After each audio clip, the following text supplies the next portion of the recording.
Dua pekan sudah berlalu sejak tewasnya Brigadir J pada Jumat 8 Juli lalu. Pihak keluarga mengungkapkan sejumlah kejanggalan dan kini polisi menemukan CCTV di kediaman Kadif Propam Irjen Verdi Sambo, padahal sebelumnya dinyatakan rusak dan tidak merekam apapun kejadian pada malam tersebut. Hingga polisi sudah memutuskan menonaktifkan dua pejabat Polri demi alasan independensi dan juga transparansi pengungkapan kasus ini.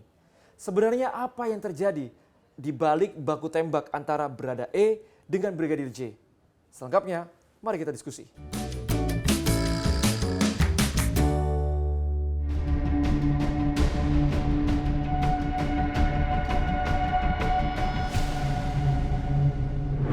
Sebelum kita membahas lebih jauh mengenai kasus ini, saya akan mengungkapkan kembali apa saja fakta dan juga kejanggalan yang ada dalam kasus tewasnya Brigadir J.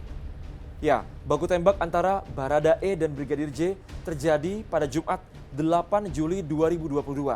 Namun polisi baru merilis pada hari Senin 11 Juli 2022. Telat 3 hari. Ya, katanya hanya gara-gara bertepatan dengan Idul Adha. Selanjutnya, saat jenazah diserahkan ke pihak keluarga, kuasa hukum keluarga Brigadir J menilai bahwa Karo Paminal Brigjen Hendra Kurniawan melanggar prinsip keadilan dan melakukan tekanan kepada pihak keluarga. Kejanggalan lainnya, Kapolres Metro Jakarta Selatan Kombes Budi Herdi sempat menyatakan CCTV di rumah Kadif Propam rusak sejak 2 minggu sebelum kejadian. Belum lagi adanya ketidaksesuaian antara penyebab kematian Brigadir J yang dikatakan meninggal dunia akibat baku tembak dengan bekas luka yang tidak wajar yang ditemukan oleh pihak keluarga. Seperti luka akibat benda tajam di bagian mata, hidung, dan mulut. Luka memar di bagian leher karena diduga dijerat dengan tali, serta adanya luka sobek di bagian leher. Luka akibat benda tumpul di bagian perut, jari tangan yang patah, serta kuku yang dicabut. Selain itu ada bekas tembakan di bahu, dada kanan, dagu, dan pergelangan tangan. Sangat mungkin bahwa J ini tidak hanya sekedar menjadi pelaku pelecehan, mungkin itu sudah ditunggu ini kesempatan agar bisa menghabisi atau mengamankan sesuatu agar tidak dibuka oleh J gitu ya, karena tadi misalnya sampai melepas kuku, kalau misalnya hanya sekedar sayatan itu mungkin itu akibat dari sebuah perkelahian gitu ya. Tetapi kalau kuku lepas kan itu sengaja dilepas. Tapi kalau sayatan kan itu karena gerakan-gerakan tertentu orang bisa kena, terluka, sobek, tersayat dan sebagainya gitu. Jadi kemungkinan bahwa ada hal lain misalnya yang diketahui oleh J dan agar J tidak membuka itu sangat dimungkinkan gitu ya. Oleh karena itu memang saya mengharap bisa ini dikaji oleh berbagai pihak secara mendalam dengan dukungan data dan bukti-bukti yang ada maupun saksi, serta kalau perlu ya dengan pihak independen. Yang terbaru, polisi menemukan CCTV dari rumah Kadif Propam yang padahal sebelumnya dinyatakan rusak dan tidak bisa merekam apapun pada kejadian malam itu.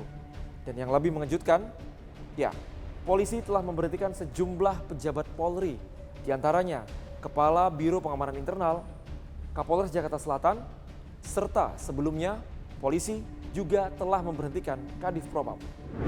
Kita sudah menemukan CCTV yang bisa mengungkap secara jelas tentang konstruksi kasus ini.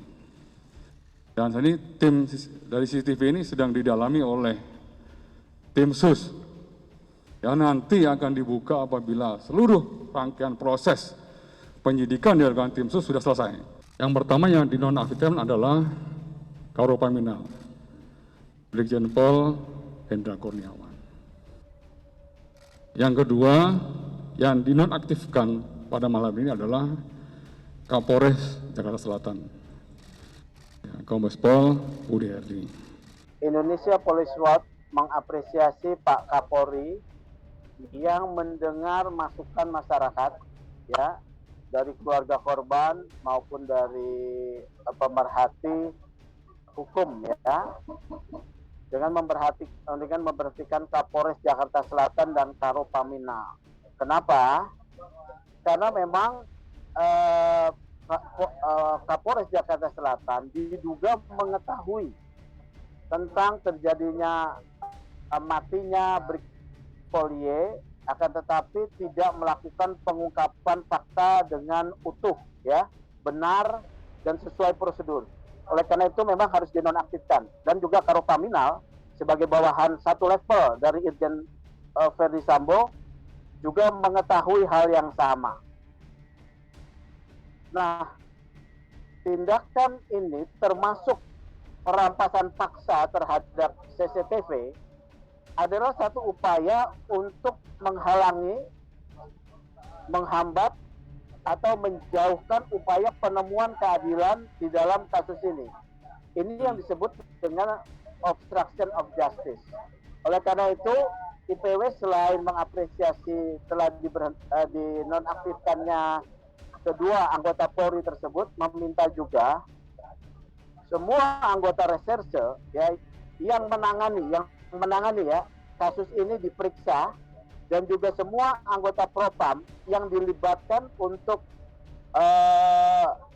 pemeriksaan, yang dilibatkan mengetahui tetapi tidak menyampaikan fakta dengan benar juga diperiksa.